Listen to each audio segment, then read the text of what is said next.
Почитувани гледачи, добро дојдовте во уште една од нашите емисии Здравје во 10 минути.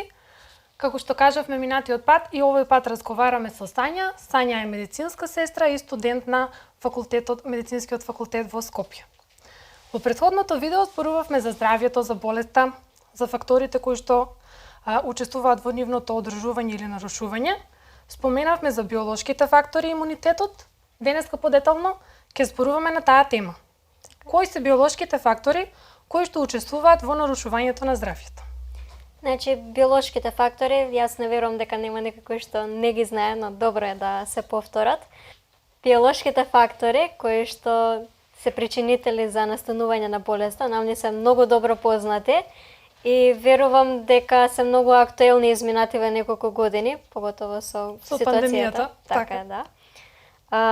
Тоа се бактериите, грам позитивни или грам негативни. Ги имаме тука вирусите, протозоите, габите, рекеци и така натаму. Оние кои што се најпознати или кои што се најчести кај луѓето, и верувам дека секој еден од нас ги слушнал, се пример Ешерихија коли, различни видови на стафилококи, стрептококи, тука е хемофилус инфлуенце, па ако имаме ХИВ, хепатитис вирусот, сите негови подгрупи, клостридиум тетани, значи тетанус, дифтерија, колера, која што била многу актуелна за време на владењето на кралицата Викторија, да. Познато. Изминативе 2 години, како што реков, COVID-19, исто така полио, значи тоа се едни од најпознатите кои што ги знаеме до сега. Како тие действуваат во нарушувањето, да се навратиме на прашањето. Да. Значи, кога некои од овие бактерии или вируси ќе одлучат да нивното следно живеалиште биде човековиот организам, тие треба да започнат со една работа која што дефинитивно не е едноставна, значи многу комплицирана и треба да поминат низ многу врати или бариери за тие да можат да действуваат во нашиот организам, секако негативно.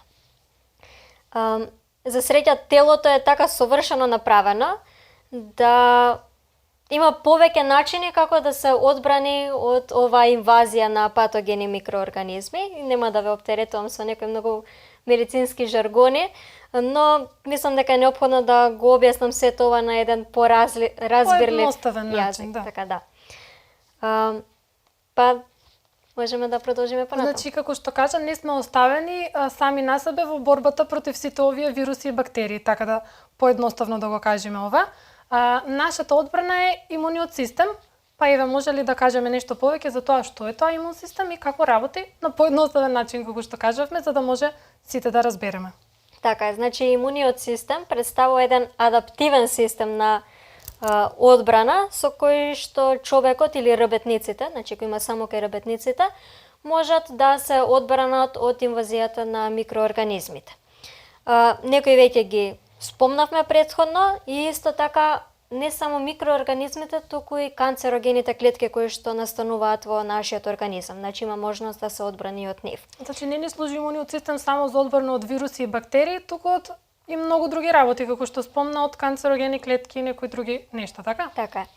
Значи создава огромен број на различни видови на клетки, молекули и протеини, кои што се способни специфично да препознаат разни видови на микроорганизми, но исто така и сопственото тело, како што го спомнавме веќе тоа.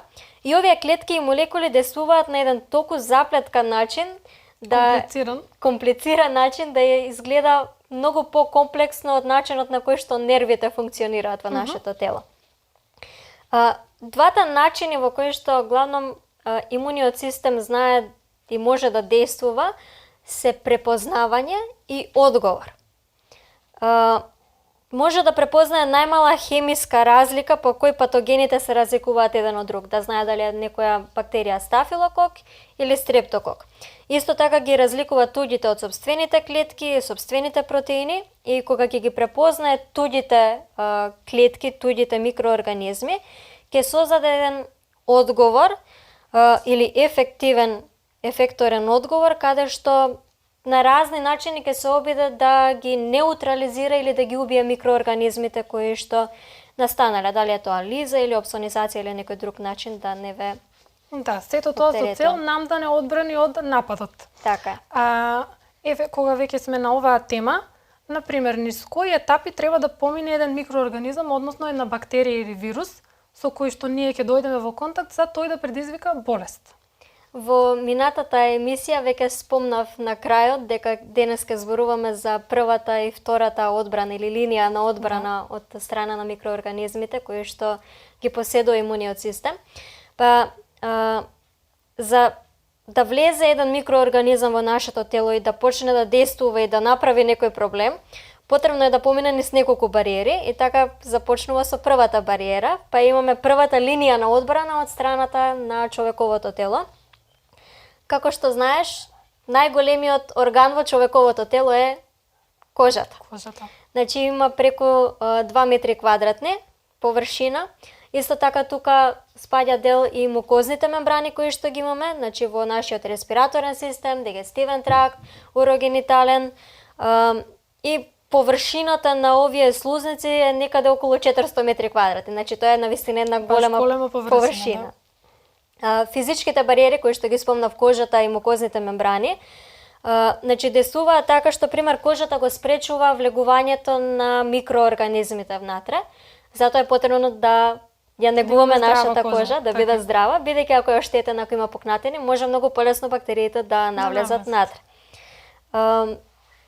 Пример, мукозните мембрани, кожата го спречува влезот на микробите, така што има пример и кисела pH, тоа го спречува растењето на микробите.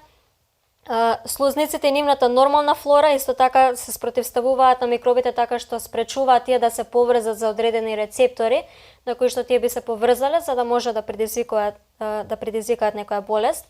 Исто така во респираторниот систем тој е обложен со респираторен епител, значи таа е една мукозна слузница која што на својата површина има влакненца или цили кои што постојано треперат и со нивното треперење штетните материи и микроби или прашината која што е вдишана се обидуваат да ја изнесат надвор. Имам една многу убава слика и видео кое што можете да го видите на интернет да побарате, каде што буквално се прикажува како тие цили треперат и се обидуваат да отстранат сето она што им е страно.